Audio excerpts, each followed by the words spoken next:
Welcome everyone. My name is Faulkner. I'm the online event coordinator for staff development for educators, and I'd like to thank you for joining us today for guided reading and writing and developing a growth mindset K-2 with Laureen and Reynolds. Before we start, there are a few things you should know. To allow for Laureen to be heard clearly, we do place the attendees on mute. Please use the questions text box on your screen throughout the webinar to ask any questions. We'll use those for the Q&A period at the end of the presentation. The webinar audio and video problems can often be solved, if you are experiencing any, by closing other programs and applications on your computer so that the webinar is not fighting for resources on your system. And the session is being recorded, and assuming no technical difficulties, you'll receive a link to the archive within 48 hours. And at the end of today's presentation, you will receive a short survey. By completing that survey, you do assist us in providing future complimentary webinars. Now, a little bit about SDE. At SDE, we believe educators have the most important job in the world, and that's why it's our mission to empower pre-K through 12 educators across the country with sustained professional development solutions that are not only research-based and rigorous, but also practical, innovative, and fun. Our goal is to help you create environments that prepare your students for the evolving demands of the 21st century. Together, we can create extraordinary classrooms. We're pleased to have Laureen Reynolds, joining us for today's webinar. Laureen is an experienced classroom teacher who offers practical ideas, tips for technology integration, engaging activities, suggestions for approachable Common Core implementation, and simple management techniques. Her goal is to capture each student's interest and encourage their independence as learners. Laureen is the best-selling author of more than a dozen teacher resources, including Simple Steps to Smart Success and Catch Your Kids Before They Fall, 140 plus skill builders to boost academic success. Welcome, Laureen. At this point, I'm turning it all over to you. Great. Thanks, Faulkner. Well, everybody, welcome. I am always happy that you'll give up a little bit of your valuable time to spend some time with me. And I find that this time of year is an interesting time of year to have a conversation like this because most of you are likely either just finishing maybe your first reporting period or you are just getting ready. Here in New Hampshire, which is where I live, we are getting ready for our first round of report cards in schools. Conferences are happening sort of now and into the next couple of weeks. And so this conversation is really very relevant at this time of the year. And so we'll spend the next 20-ish or so minutes talking about a little bit about guided reading and a little bit about guided writing. So one of the reasons that I love these kinds of structures is because it does allow each of us some time in a little more intimate group, perhaps with each of our students, than we might have an opportunity to have otherwise if these things were not in place. I also like having conversations about things that have been around a long time, such as guided reading. Now, guided writing might be a little bit different, and we'll talk about that in a little bit. But guided reading's been around a long time, and it's important to remember that not everyone has the same take on it, or we say it and not everyone knows what we mean, or some folks don't practice it, and so it might just be one of those things they've heard out and about. There are also some sort of tried and true things about guided reading, and then there are some things that have changed in the last couple of years based on new expectations and standards. I find more and more teachers are doing guided reading if they never did before, or if they did, they're doing it more often, because I think that most of you would agree that you're probably finding yourself looking at every day a wider variety of students in ability, in experience, and that makes small group targeted instruction sort of even more critical to set our students up for success. So guided reading, there are certainly a couple of non-negotiables, and then we'll talk a little bit about what what has changed and what might have stayed the same. But for sure, there are some non-negotiables. And one of those non-negotiables is flexible grouping. Guided reading was never meant to be, I'm going to make this group of bluebirds and this group of eagles and this group of buzzards and this group of robins, and those kids are going to be in that reading group all year long. The whole point of guided reading is to give highly differentiated instruction to small groups of kids and create more strategic readers, and to move students over increasingly challenging texts over a time period. And some kids are going to do that faster than others. You all know this already. You know that some kids are faster readers as far as development-wise than others. And so it's important in guided reading to be ready to be flexible about those groups. I know that means changing a plan, or it means rearranging some things. But to truly serve each reader, we need to make sure that we have something in place to help us determine when it's time to move a child to another group, and how we're going to make that decision. So that's always been the case with guided reading. It certainly still is. Some kind of assessment needs to help us make those grouping decisions, and also needs to help us figure out what kinds of books are we going to give kids when they're not in guided reading groups. What kinds of things should we be putting in front of them? There's an interesting statistic that talks about students with the highest reading scores in the world, and those students have two things in common. One is a more literate other reads out loud to them every day, and we're going to talk about that a little later in writing. And the other thing that students with the highest reading scores have in common in the world is that they have sustained time with just right books every day. So what that boils down to in brief terms is independent reading, but independent reading done right. And that includes a leveled classroom library, and students have access to the books that are truly at their independent level. Now, of course, in a guided reading group, we are likely working at students' instructional level, where they can decode about 90 to 94% of the words on their own, but they need our help with some things. And we're certainly not just teaching them to read the words. We'll talk a little bit about what kinds of things might we be doing besides just teaching kids how print works and which way to go and how to figure out a word you don't know. Those are important things, but certainly things have can evolve and can be actually a little more interesting too in a guided reading group. So we've got flexible groups, non-negotiables, using some kind of assessment, doesn't have to be a running record, some kind of assessment to determine both instructional level for students for guided reading and independent level, so that we know what kinds of books and texts to give them. And speaking of texts, so this is just a single example of a level classroom library. Sometimes when we talk or think about guided reading, we think about just those multiple copies of leveled readers that our reading series publisher gives us, or that's in our book room, in our schools, or a book closet. And that is the beginning. And those are the books that we're likely going to use with students when they come to see us at our guided reading table. But for me, the extension is that sustained time with just right reading material every single day. And in order for independent reading to work that way, we need to not only use those multiple copies of leveled readers, we need to take the big dive. And this is a big dive, and I won't say that it isn't. We need to take the big dive and decide that our students are worth us leveling our classroom libraries to the extent that we are able. And whatever leveling system you use does not matter. There are lots of correlation charts on the internet.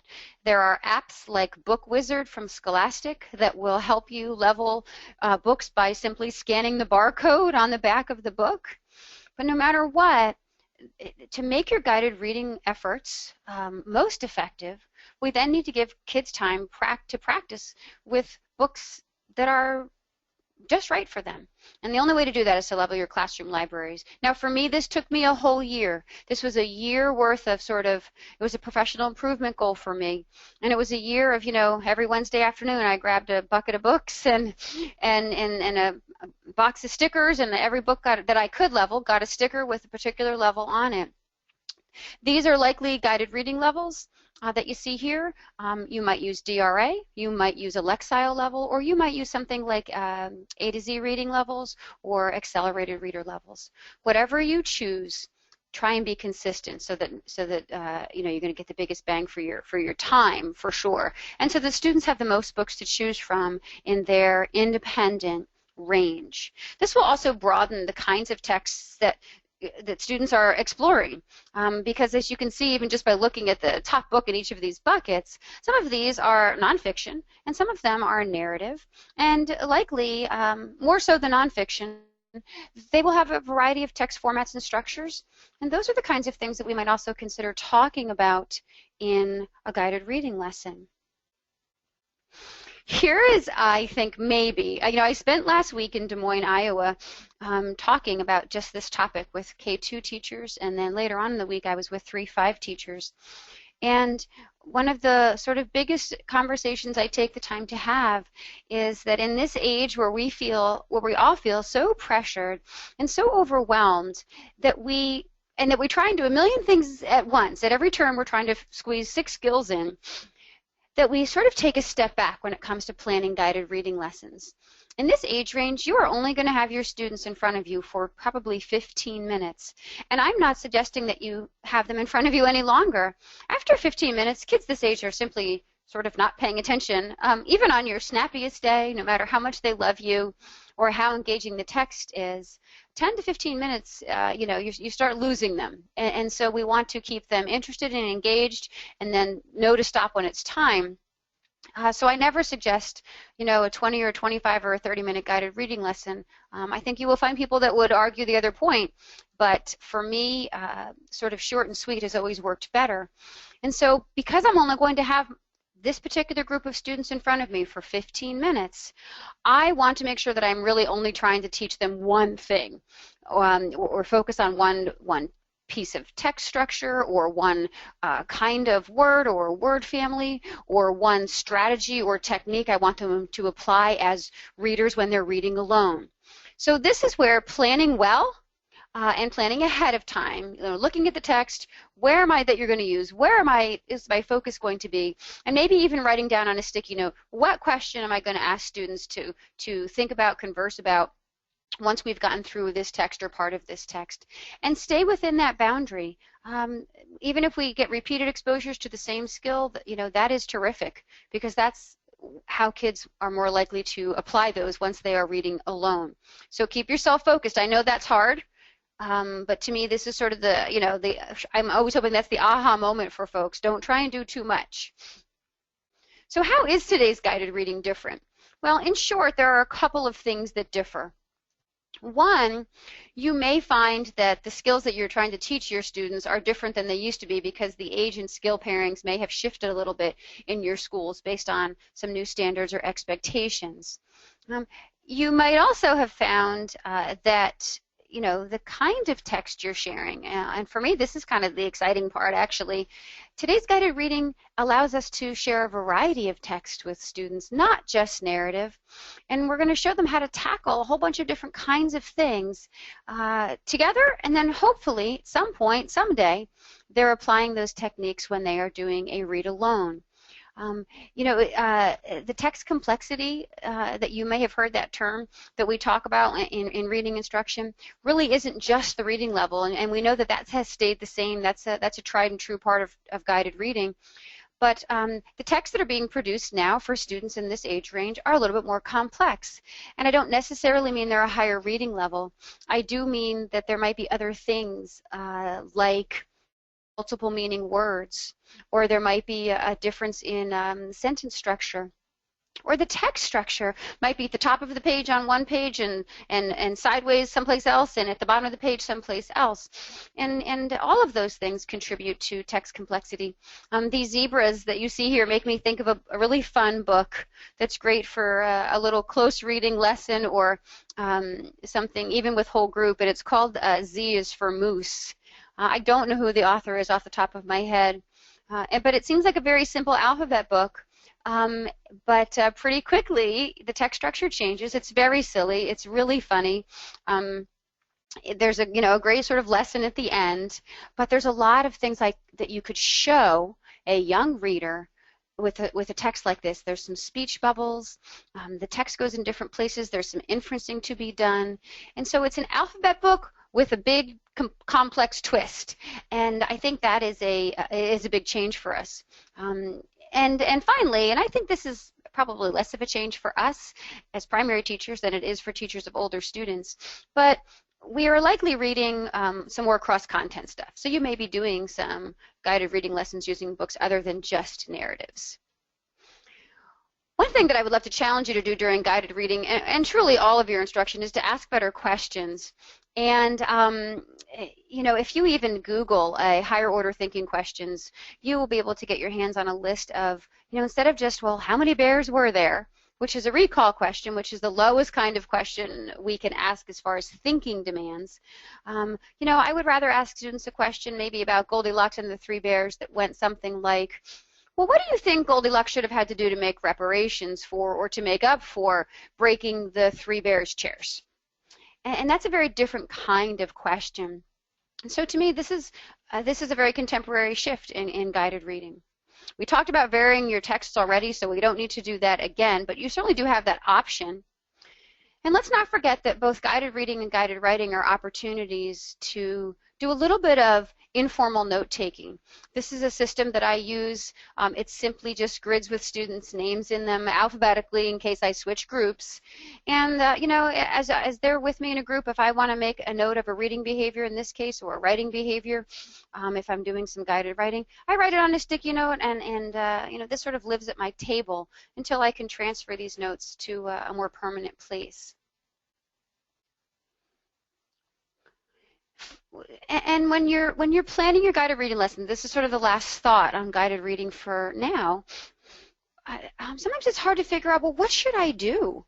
And really, we need to answer the question for ourselves: what skills need to be mastered? What do my students need to be able to do before they leave me? And that should help you focus. A couple of quick thoughts about what we can do during guided reading. We can make and test predictions, and we should. Let's make some predictions first. Let's read a little bit. Let's see how our predictions stand up. We might teach kids to record some information on a graphic organizer as we're reading a piece of informative text. We might do that with them through conversation, and you can act as the scribe. And obviously, we want to still teach them things like summarizing and paraphrasing. So don't be afraid to do some alternate activities in a guided reading lesson, not just let's read it, let's answer some comprehension questions. We can mix that up a little bit, and there's nothing to say that we can't. So we're going to turn our attention to guided writing.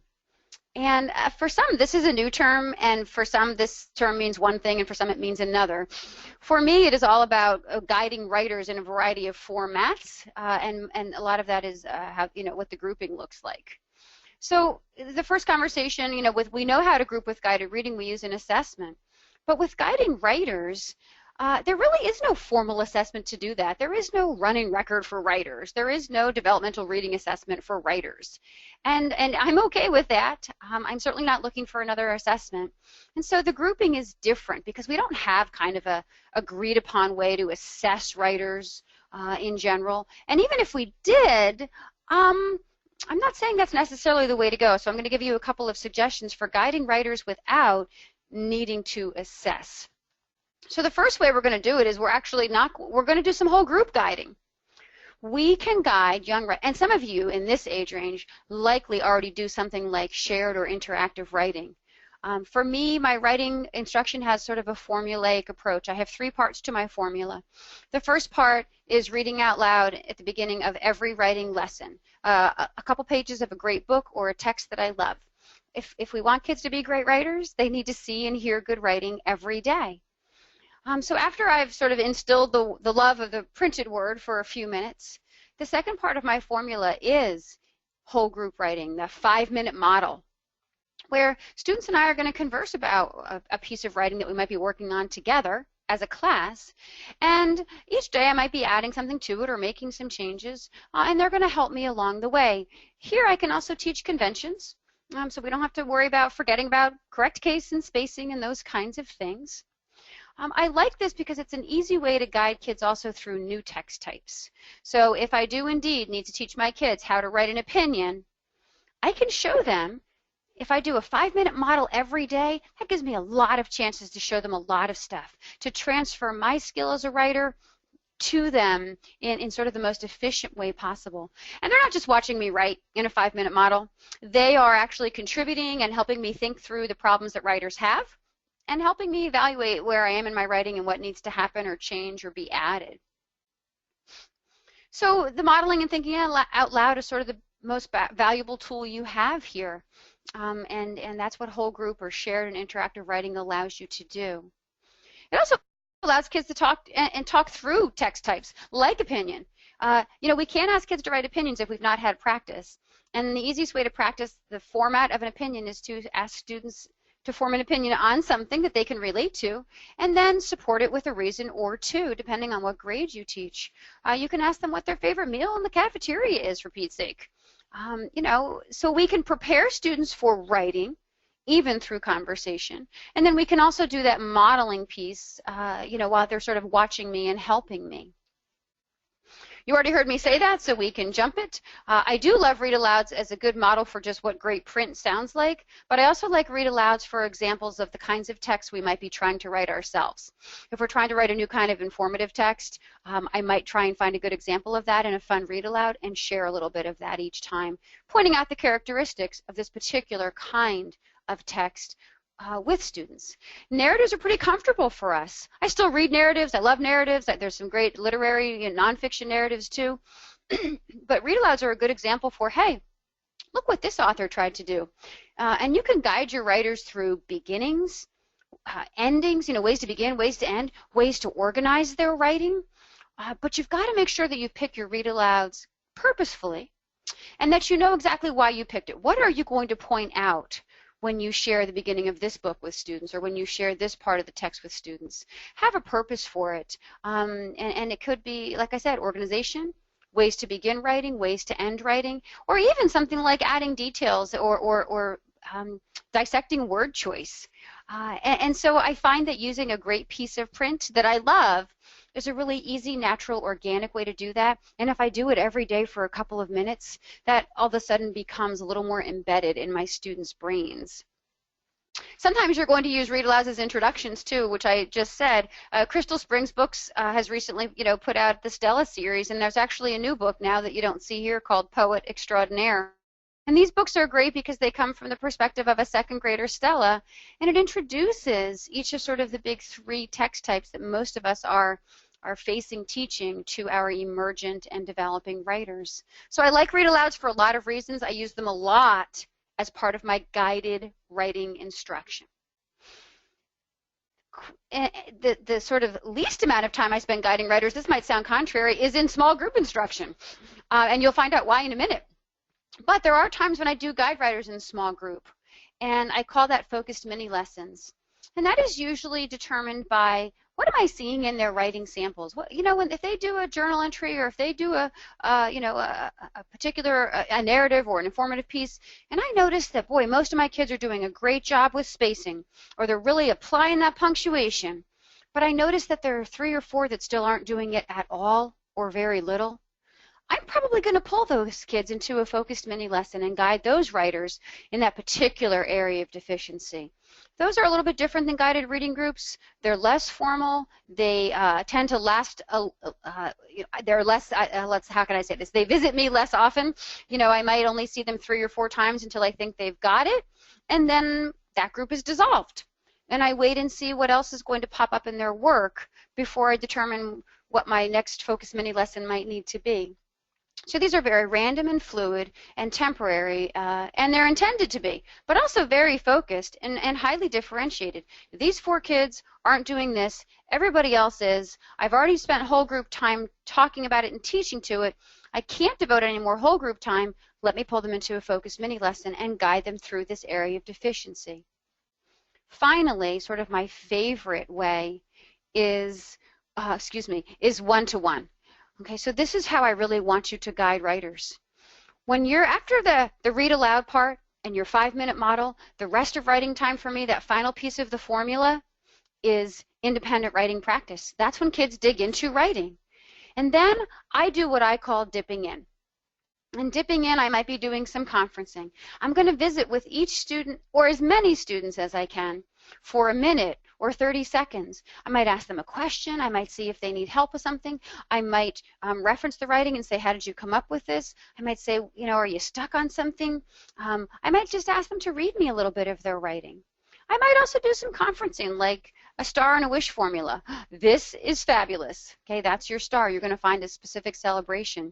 And then you might point out something that you notice as an error and work on correcting that with that student at least once, and then say, so as we move forward through this piece of writing, see if you can remember to do that next time you come to the end of a sentence, or whatever it may be.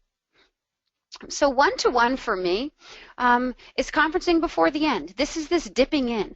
And if you do this every day, all the while they are doing independent writing practice and applying some of the skills you might have showed them in a 5-minute model, you will, I'm not advocating that you're going to possibly get to every student every day. That would be great if you could, but I don't want you to sacrifice quality for quantity.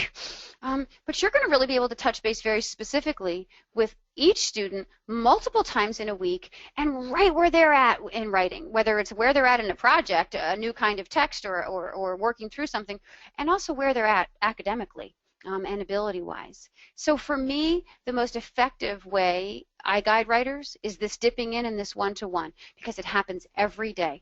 And they're short and sweet bites. I don't sit and talk with someone for 15 minutes. Where are you? What do you need? How can I help you? Give it a try. I'm moving on. Last thought before we take some questions, and we'll have a few minutes to do that. You already saw this slide once.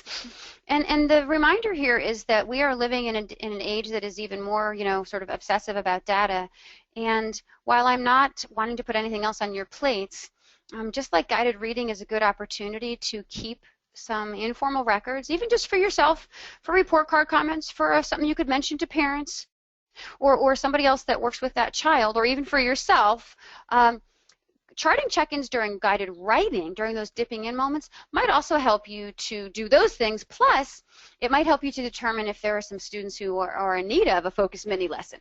If throughout your week of dipping in, you notice that 4 kids, because of your notes, don't do this well, hey, next week, focused mini lesson. I'm pulling you 4. We're going to talk about this. We might visit twice next week, and then we'll see how it looks.